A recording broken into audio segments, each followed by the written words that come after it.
So this is a farm-raised goose that you can tell that the O's and the X's were used to, like, tell how recently they had to be turned 4 times a day, and usually what the first person who cares for these eggs does is sand them down, because at the very end of incubation, the goose's metabolism and all the activity is so much greater that they really need a lot more oxygen. So the rate of diffusion is not fast enough unless it's been sanded down.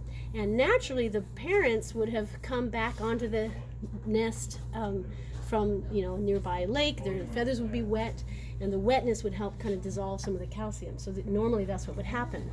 Now, when you look at an egg that's got a chick inside, there would be an air packet of air in the wider part of the egg. So we're going to start opening it kind of like the baby chick would do. When the chick is about to hatch, it's got something called a little egg tooth, which you'll see in a minute. And so this egg was not killed for this purpose. It was definitely, unfortunately, it just didn't hatch in the last few days after it was supposed to hatch. And so the fellow who takes care of him thought, well, he checked it with a candle. You can kind of hold them up to candles, and if they're not moving, you can tell.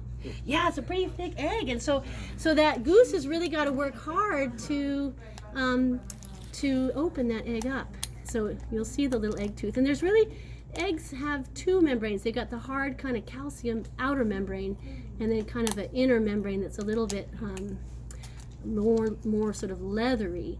And then inside that membrane, hopefully we'll be able to see this okay, would be a bunch of blood vessels. So this is the air sac that the goose would have taken his or her first breath in. So just like us, we have an amniotic egg just like this goose. And what that means is that we get our oxygen and our food through the blood vessels that feed us through our umbilical cord.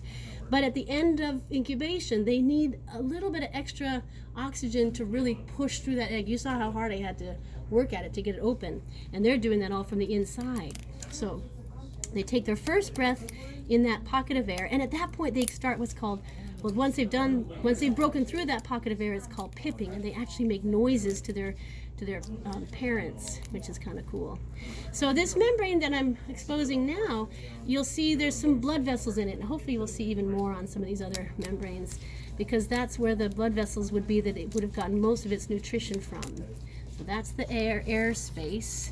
Actually, this is the membrane that's going to have a lot more of the blood vessels, and it would have been right up against the eggshell until the end there.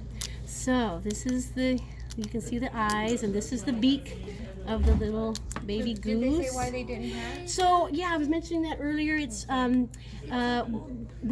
this is from a goose farm, and they often just get ones that don't make it. But we think it might be that they didn't sand enough. They didn't sand the eggs down enough, because you have to sand to towards the end. You got to sand them down so that the diffusion can happen fast enough.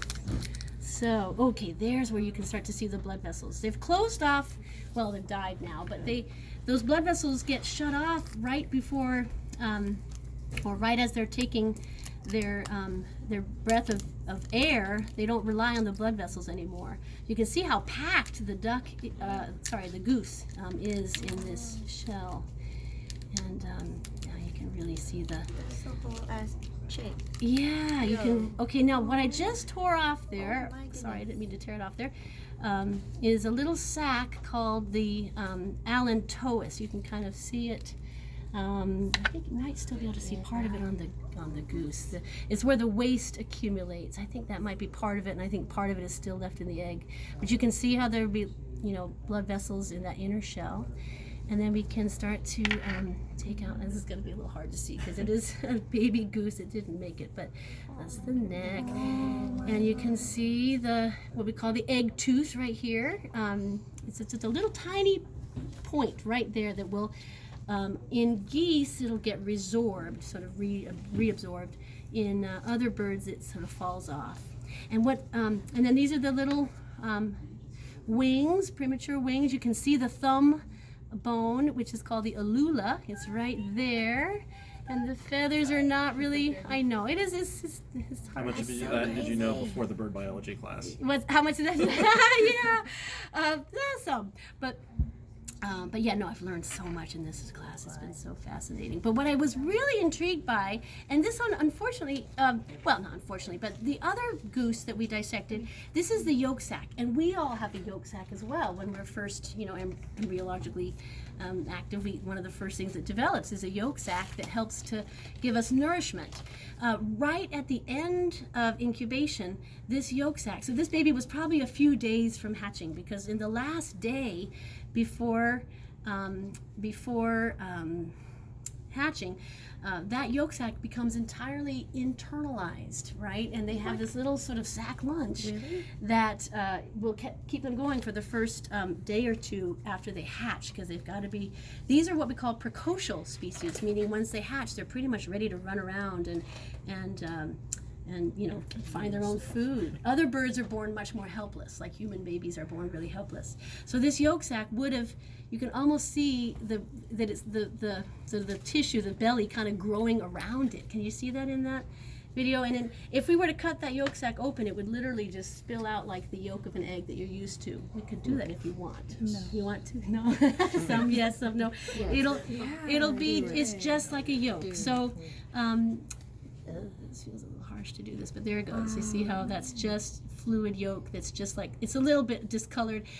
This has been in the fridge, but it also has been dead for about a week. So it's, it's been refrigerated, but it's not the freshest. That's how they do that? They eat their own so they're not really eating it. It's like they're absorbing it and they're growing around. That's something I did not know before this class.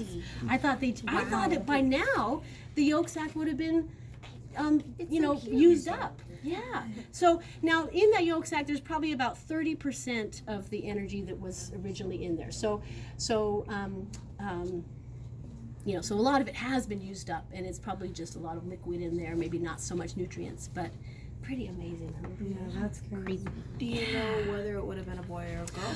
I don't know, and I think it would be pretty hard to tell. It's often not so easy to tell just by the genitalia of waterfowl. You have to kind of coax things open, and when a brand new babies, it may not be so obvious, so because it wouldn't be sexually mature yet.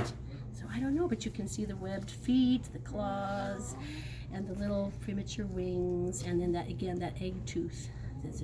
Which disappears. So maybe let's see if I can point right to it. Do you see that little tiny bump? It looks a little bit white there. That's it. And it's just enough to kind of scrape away.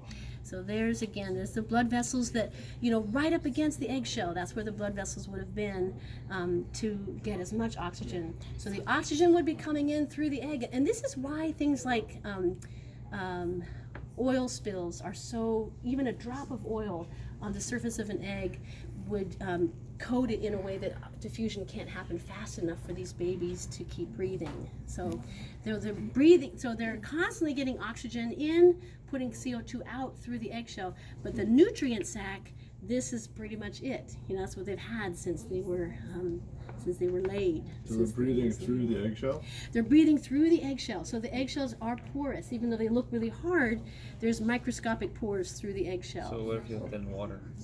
If they have a thin layer of water over it? That's a good question. I think if it Oxygen and water. Yeah, there is oxygen in water, but it might be harder to diffuse across.